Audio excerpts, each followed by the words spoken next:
عبادات ہیں، دیکھیں ویسے تو یہ ساری رات عبادت کرنے کی ہے، مگر علماء نے بڑی پیاری 6 عبادات جو فرمائی ہے، وہ میں 6 نوافل جو فرمائے پہلے وہ بتا دیتا ہوں کہ بندہ 6 نوافل پڑھے اس رات، اور وہ نوافل جو ہیں سبحان اللہ، بہتر تو یہ کہ عصر کے بعد سے ذکر و اذکار شروع کر دے، کوشش کرے کہ یاسین شریف پڑھ لے تو 10 قرآن پاک کا ثواب، تو سال کا آخری وقت ہے، تو یہ آخری لمحہ اللہ کرے آپ روزے سے بھی ہوں تو کوشش کریں کہ 13 14 15 شعبان، جہاں 13 تھی انہوں نے رکھا ہوگا امید ہے، ورنہ جہاں 14 ہے وہ ضرور رکھے، اور 14 15 شعبان پر روزہ رکھنے کا فائدہ یہ ہے کہ نامہ اعمال کا آخری دن بھی روزے سے ہو جائے گا، پہلا دن بھی روزے سے ہو جائے گا۔ اب نامہ اعمال کے جو آخری لمحات ہیں وہ کون سے ہیں؟ وہ عصر سے مغرب سے پہلے والے ہیں، تو اس میں تلاوت کر لیں، سورہ یاسین پڑھ لیں، استغفار پڑھ لیں، درود پاک کثرت سے پڑھ لیں، وہ وقت عبادت میں گزارے تو آخری لمحات بھی عبادت میں ہو جائیں گے۔ پھر مغرب کے بعد فوراً کیا کرنا ہے؟ مغرب پڑھ لی، اب 2 رکعت نفل پہلے پڑھنی ہے کہ یا اللہ ان نوافل کی برکت سے مجھے ہر قسم کی بیماری اور آفتوں سے محفوظ فرما، اور اس کے بعد یاسین شریف پڑھ لے۔ پھر 2 رکعت پڑھے کہ یا اللہ درازی و عمر بالخیر عطا فرما، زندگی طویل زندگی خیر اور عافیت کے ساتھ مانگنا بھی کوئی حرج نہیں ہے، کیونکہ طویل زندگی ہوگی تو نیکیاں بھی زیادہ ہوں گی انشاءاللہ۔ پھر یاسین شریف پڑھے، پھر آخری 2 رکعت نفل، یا اللہ اپنے در کے سوا کسی کا محتاج نہ کیجیے، اللہ کرے ساری زندگی دینے والے بنے، مانگنے کی کبھی نوبت ہی نہ آئے، یہ نوافل اس نیت سے پڑھیں، اور پھر یاسین شریف پڑھیں۔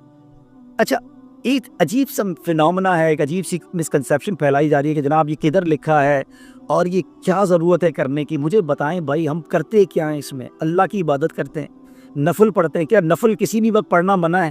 ہم قرآن پڑھتے ہیں، کیا کبھی بھی پڑھنا بنا؟ اگر بزرگوں نے فرمایا اور ہم عمل کرتے ہیں، کیونکہ یہ رات عبادت کی ہے، یہ رات مغفرت کی ہے، تو حدیث پاک میں ہے نا، تو اگر کوئی عبادت کی رات، مغفرت کی رات نوافل پڑھتا ہے، یاسین شریف پڑھتا ہے، اللہ کی بارگاہ میں دعا کرتا ہے، تو پرابلم کیا ہے؟ لوگوں کو پرابلم اللہ کی عبادت سے کیوں ہو جاتی ہے؟ اس بہانے لوگ جمع ہو جاتے ہیں، اس بہانے لوگ عبادت کرتے ہیں، اللہ کو یاد کرتے ہیں، ورنہ کہیں اپنے طور پہ جو جی چاہے کر لیں تو کچھ بھی نہیں کریں گے۔ تو ایک اگر پلان کے ساتھ اللہ کی عبادت کر لی جائے، ہاں ہم یہ کہیں نا یہ واجب ہے، جو نہیں کرے گا وہ گناہگار ہوگا، پھر تو اعتراض بنتا ہے، نہ ہم نے واجب کا، نہ ہم نے فرض کا، نہ ہم نے سنت موقدہ کا، ہم نے کہا نفل ہے، بہتر ہے، پڑھے بھائی، فائدہ ہوگا۔ تو اس کی وجہ سے بتائے، بچپن سے ہم پڑھ رہے ہیں، لاکھوں لاکھ کروڑوں عاشقان رسول یہ پڑھ رہے ہیں، تو فائدہ ہی ہے نا۔ اور اگر آپ کہہ رہے ہیں جناب کوئی عبادت نہیں کرنی، اپنی مرضی سے کریں، تو سب تتر بتر ہو جائے گا۔ تو اللہ سلامت رکھے، ہمارے بزرگوں نے پورا ہمیں پلان دیا، اور اس پلان کے ساتھ ہم عمل کرتے ہیں تو بڑا اچھا وقت گزرتا ہے، دل کو کچھ دھارس بن جاتی ہے۔ حدیث پاک میں پیارے آقا نے فرمایا نا کہ ایک بار یاسین پڑھنے والے کو 10 قرآن پاک کا ثواب ملتا ہے، تو 3 سورہ یاسین پڑھی، 30 قرآن پاک کا ثواب، اعمال نامہ شروع ہوا فوراً مل گیا۔ امیر اہل سنت تو ایک اور بھی بڑی پیاری بات بتاتے ہیں کہ ہر 2 رکعت نفل کے بعد 21 بار سورہ اخلاص بھی پڑھ لیں، سورہ اخلاص قل هو اللہ احد، 3 بار سورہ اخلاص پڑھیں، یہ بھی حدیث پاک میں ہے، تو اس میں قرآن پاک کا ثواب ہو گیا۔ تو 21 بار سورہ اخلاص پڑھے تو 7 قرآن پاک کا ثواب، ایک یاسین پڑھے تو 10 قرآن پاک، یہ ہوگا 17 ملٹیپلائی بائی 3، 51 قرآن پاک پڑھنے کا ثواب مغرب اور عشاء کے درمیان ہی مل گیا۔ تو پھر تو انو پرابلم کی ہے؟ اور یہ حدیث پاک میں نبی پاک نے یہ تو ہی فرمایا کہ بھائی سورہ یاسین کا 10 قرآن کا ثواب ہے، شب برات کو نہیں ہے۔ 3 بار سورہ اخلاص پڑھنے پر پورے قرآن کا ثواب ہے، مگر شب برات کو نہیں ہے، ایسا تو نہیں ہے۔ تو پھر کیوں لوگوں کو کنفیوز کرتے ہیں بھائی؟ پڑھنے دیں، لوگ عبادت کر رہے ہیں۔ تو بہرحال آ جائیں واپس اپنے پوائنٹ کی طرف کہ عبادت کریں، دل کھول کر کریں۔ اس کے بعد آپ کیا کریں؟ رات کو ویسے تو قبرستان جانا بھی سنت، لیکن اس رات کو میرا ایک اور مشورہ یہ ہے کہ صلاۃ التسبیح بھی ادا کریں۔ بڑی کمال کی نوافل ہیں یہ، اور بڑی طویل نوافل ہیں، اس کو پڑھنے کا مزہ بھی کچھ اور آتا ہے۔ تو اب ظاہر ہے مسجدوں میں شاید نہیں ہو سکے گی، تو اپنے گھروں میں صلاۃ التسبیح ادا کریں۔ آلموسٹ لیٹ نائٹ تک مدنی چینل پر نشریات رہیں گی، اور اعلان ہوا ہے کہ امیر اہل سنت اس جگہ سے دعا کریں گے شب برات تقریباً 12 بجے کے آس پاس، کہ جہاں نالین اقدس موجود ہیں نبی پاک کے جو تبرکات ہیں امیر اہل سنت کے پاس، وہاں سے امیر اہل سنت انشاءاللہ دعا کریں گے۔ تو آپ نے ضرور شب برات کی رات مدنی چینل کے ساتھ گزارنی ہے، تو انشاءاللہ بہت کچھ آپ جان لیں گے اور سیکھ لیں گے۔ چلے جناب، کچھ باتیں ہو گئی، کچھ نوافل ہو گئے، عبادات کا بتا دیا۔ 14 رمضان بھی روزہ، 14 شعبان بھی روزہ رکھیں، 15 شعبان بھی ضرور روزہ رکھیں۔ اچھا، ممکن ہو جن کے لیے، اب یہ بھی کوئی فرض واجب نہیں ہے بھائی، بزرگوں کا قول ہے اور ہم کو عمل کرتے ہیں بزرگوں کے قول پر، نقصان کوئی نہیں ہے نا، کہ جو بیری کے 7 پتے گرم پانی میں ڈال کے اس کو ابال لے، اور اس پانی کو پھر اس سے غسل کر لے، بے شک اس کو پھر بالٹی میں ڈال لیں، تو سارا سال جادو وغیرہ سے محفوظ رہے گا، تو کوئی حرج نہیں ہے۔ بزرگوں کا قول ہے اور ہر سال کرنے والے کرتے ہیں، ہم نے دوبارہ فرض نہیں کہا، اس کو واجب نہیں کہا، تو آپ کا اعتراض بنتا نہیں ہے، ٹھیک ہے۔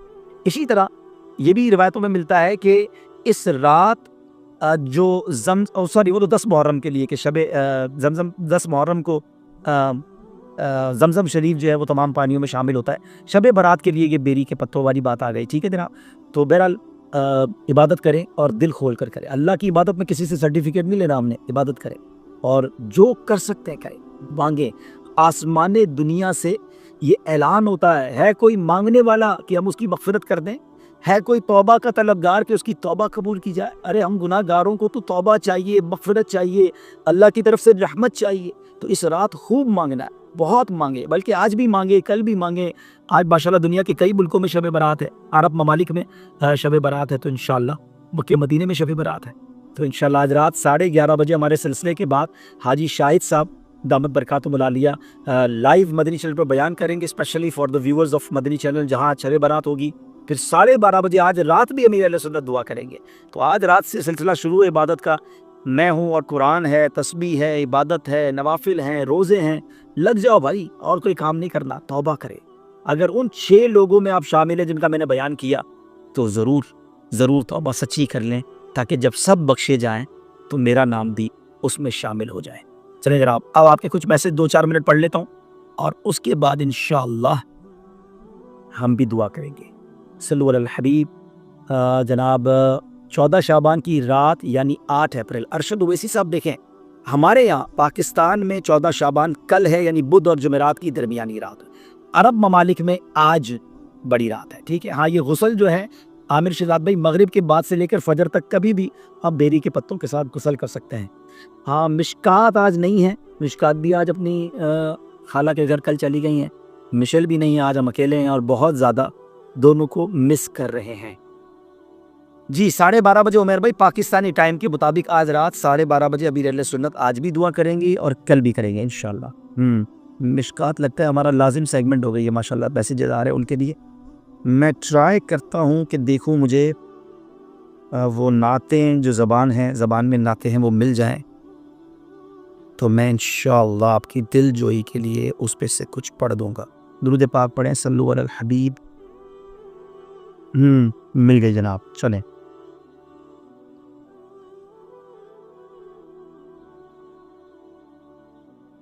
اسی مصطفیٰ جے وطن جا دیوانہ، سکو تھا نبی جے سہن جا دیوانہ۔ اسی مصطفیٰ جے وطن جا دیوانہ، سکو تھا نبی جے سہن جا دیوانہ۔